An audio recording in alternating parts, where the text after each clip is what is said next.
Hi guys, so today I'm going to be doing a book review video. These books are kind of random, they don't really have any theme to them.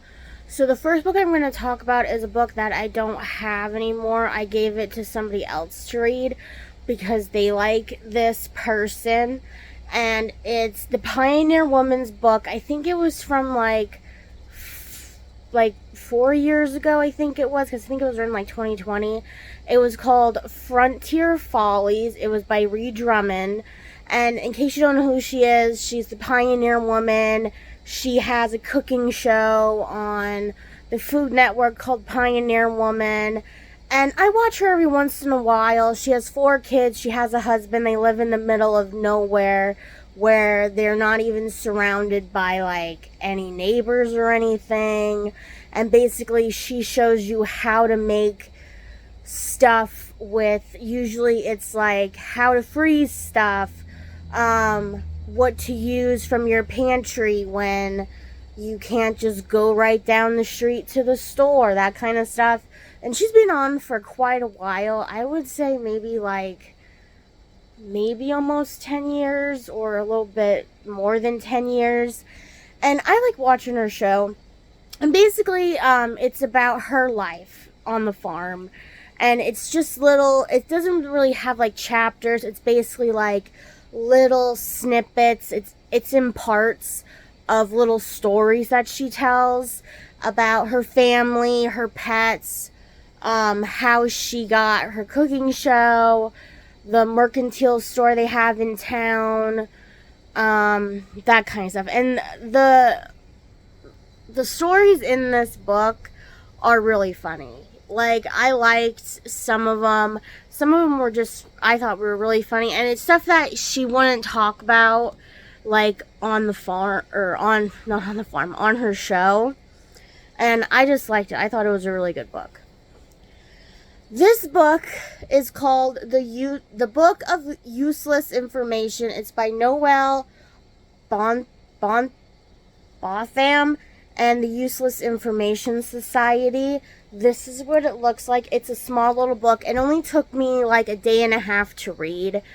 And basically, it's just a book about random facts. I wouldn't call it useless information, but I liked it. I mean, I like little fact books. I have a couple, they're called imponderables or something, where there's these books about different questions that you never really thought there was an answer to, and nobody really had an answer for them. And this is just a little fact book. I really liked it. It's supposed to be in chapters, but it was just really cool. They're this many on a page. It was just an easy read. I really liked it. I found there was some stuff in this book that I even knew. Not a lot, but a couple things, and it was really good. So this book might be controversial. Now, this book is called Counting the Cost. It's a memoir. It's by Jill Duggar with Derek Dillard and Craig Bolas. I think that's how you say his name. This is what it looks like. Now, I know that her sister Ginger wrote a book, but I could not find it anywhere. I don't know if it was just on Amazon or online, but I could not find it in any store that I went into. So when I found this book at Target. I don't think it's at Walmart. And I was like, I have to get it. I want to read it. I want to know at least one other side of the story of what was going on in their family. And this book only has 9 chapters in it, but it has a prologue, it has an epilogue. The book isn't that long. I think it only had 200 some pages, but I will say that the chapters are long. Some of them are really long in this book. It starts out taking place, I think, right before they started doing their specials for the Discovery Channel and stuff. And then halfway through the book, maybe around chapter 4, chapter 5, it gets into stuff that if you watch the show or if you know about what went on in their family, that's where it takes a turn into stuff that you might not have known. And it got into some really dark places. There might be some trigger warnings in this book, but it was like, when you got to that part where you said, okay, this is the stuff, this is new stuff I didn't know about, and blah, blah, blah, that's where you're like, wow, that was ridiculous. What happened to them. And like, they signed this contract, and it turned out that, like, when they did their tax returns or something like that, they weren't getting the amount that they were supposed to be getting from the show that they were doing. And they wanted to know where this money was. They wanted her dad to pay them, and her dad wanted her to sign a non-disclosure agreement and only pay them like a little bit of what they really were supposed to get from doing the show. And they wanted to know that they signed a contract when they first got married, and they wanted that contract to know what was in it, because her dad just basically said, sign it, it's just for the show or whatever. And they finally got it, and the stuff in that contract was just like, wow. So this book, it's an old book. I read this because it was July, and of course there's like Christmas in July, so I read this book just because I had it around, I guess, on the shelf where I got these books from, and I was just like, I'll read it. It seems like a good book. It was okay. It's called Home for the Holidays. It's by Heather Vogel Fredrick.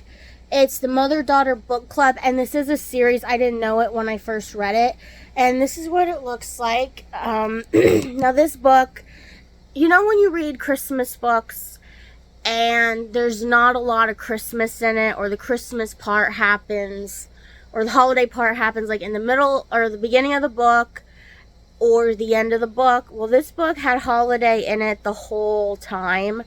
It was too YA for me.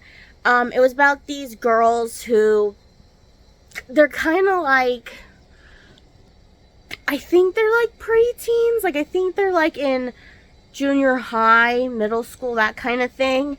And they're in this book club with their moms where they all read, you know, like a book club. They all read the same book. And they're reading this series of books that one of the girls' grandmothers started reading when she was a kid. And it's kind of like a Nancy Drew-esque type of books. And basically, it's just about their different ways that they celebrate the holidays. Like, one went on a cruise.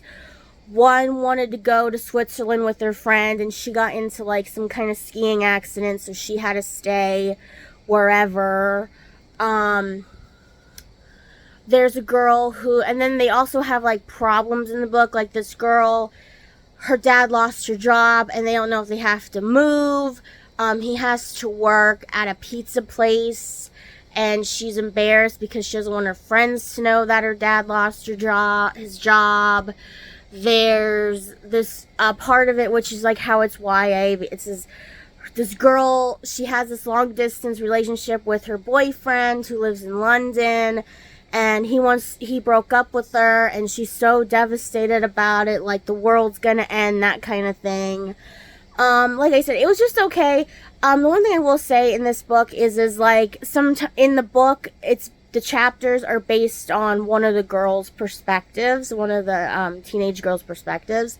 And it was so hard to keep them straight in the book, especially if it was about one of the main characters, and there was other characters in that story. You're like, okay, I know this chapter is about this one specific teenage girl character, but the other characters are in it, and I keep forgetting. Like, I'm like, was that the girl that broke her leg, or was that the girls whose dad works at the pizza place, you know, that kind of thing. So it's hard to keep them straight. But it was just like I said, it was more like high school, junior high type of thing, and I didn't know it was going to be like that when I first got this book or first read it. So this book is a weird book. Now, I know that in Japan, because this book was from a Japanese writer, they made this into, I think it was a movie, and this is called Before the Coffee Gets Cold, and I don't know how you say the author's name. I'm not going to even try to say it, but this is what it looks like. It's a small book.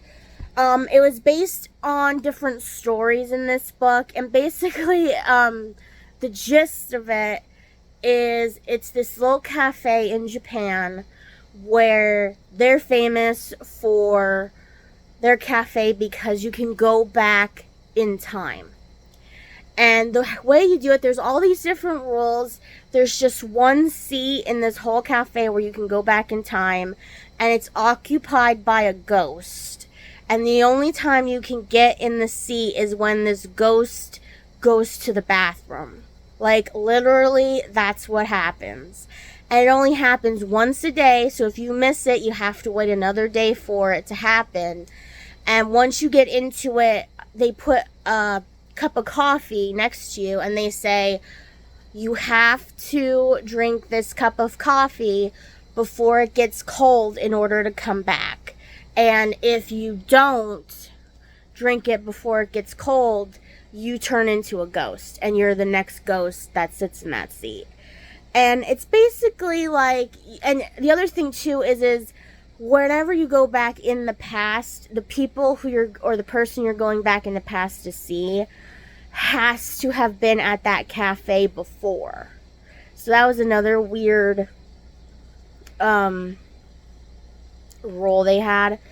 And the one story was about this woman who her husband is losing his memory. And there was something about this letter that he was going to give to her, and he never did. And she remembers there was this time in the past where they were at that cafe and they were going to talk about something, and I don't know what happened, but anyway, she goes back in the past because she wants to know what this letter was about. And basically, it was this letter that said that he knew he was getting Alzheimer's, and he wanted her. It was basically a thing of, he basically said, if I get too bad, if this gets too worse, or I forget you, I want you to just forget about me, don't care about me, because she was basically like his nurse. I want you to move on. I want you to live a happier life instead of, having to take care of me, having to suffer through me, forgetting about certain things, that kind of thing. It was a really sad story. And the last story was even like, it didn't make me cry, but it was like a cryable story at the end. And at the end, I don't want to spoil it, but it was just like a sad story. And, you know what I mean? And I forget what the first story was, but I think there was like 4 of them. They were really short stories. But yeah, like when we started talking about the ghost, I was like, what? Like when you first start reading it, you're like, okay, this book is kind of weird. And then once you get into the stories in it, you look past that weirdness and get to like the bulk of what the story is about. So my last book I read is called Holly. It's by Stephen King. I think this was written in 2023. This is what it looks like. It was a thick book. And I don't want to give too much away. Holly was a character from the Mr. Mercedes series. There was like 3 of them, I think, in the series. And basically it takes it takes place where that left off. Bill Hodges, he was the main character in that series. He's dead. Holly took over the business, the Finders Keepers business, and basically it's kind of like a private investigator type of thing. This woman, her daughter's been missing for a while, and she it's during COVID, and she's dealing with that. Her mom died of COVID, and she's basically like on edge from that. Her partner that she does this PI stuff with, he has COVID too, so she's worried about him. And basically during that, she's trying to figure out what happened to this mother's daughter. And it goes into these twists and turns. There's 2 stories in the book. I mean, they both interconnect with each other. It's basically Holly, and then the other storyline is the people who were doing these horrible things. And it is, I mean, I've read Stephen King books before. I read all of his books. This book was like the cringiest book. It was the creepiest book so far that I have read by him because of what happens with these people that have gone missing. And it's just a really crazy, reason why these people are doing this to these people that went missing. I think it had 400 some pages in it. It was really good. Like, when it went back and forth between Holly and the people that were doing this stuff to these people. And let me tell you, when you got back to that other storyline, you were like, I can't wait. I want to know more, because you wanted to know why they did it, because it was just so, like, gruesome what they were doing. And it just made you want to keep reading, you know? And it made you want to be like, is she going to figure this out? You know, like, is she going to be able to make them stop doing what they're doing? All this stuff. It was a good book. It was just like, if you have like trigger warnings, or you really don't like really gruesome stuff, I wouldn't recommend you read this. But this was kind of like a 4-star read. I wouldn't call it 5 stars because of how like gruesome it was, but I mean, it was good. But it was just like, that was just a sicko like thing in the book. So that was my book review video for this month. I hope you guys have a wonderful day, and I'll see you guys next time with another video.